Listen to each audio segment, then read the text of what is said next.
ಗಣಪತಯೇ ನಮಃ. ಶ್ರೀ ಗುರುಭ್ಯೋ ನಮಃ. ಹರಿ ಓಂ. ನಮಸ್ಕಾರ. ಓಂ ಧನಂಜಯಾಯ ನಮಃ. ಸಕಲ ಸಂಪತ್ತುಗಳನ್ನು ಜಯಿಸಿದವನು ಭಗವಂತ. ಸಕಲ ಲೋಕಗಳ ಸರ್ವ ಸಂಪತ್ತಿನ ಸ್ವಾಮಿಯು ಭಗವಂತ. ಲಕ್ಷ್ಮೀಪತಿಯಾಗಿದ್ದಾನೆ ಭಗವಂತ.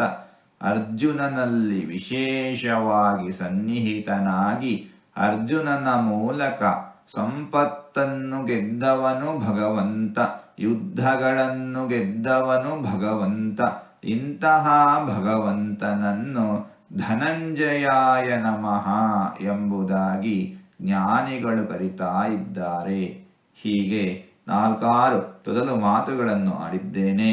ಇದರಲ್ಲಿ ಏನಾದರೂ ತಪ್ಪುಗಳು ಇದ್ದರೆ ಆ ತಪ್ಪುಗಳನ್ನು ಬಿಟ್ಟು ಒಳ್ಳೆಯದು ಅಂತ ಏನಾದರೂ ಇದ್ದರೆ ಆ ಒಳ್ಳೆಯದನ್ನು ಮಾತ್ರ ಸ್ವೀಕರಿಸಬೇಕು ಅಂತ ಹೇಳಿ ಪ್ರಾರ್ಥನೆ.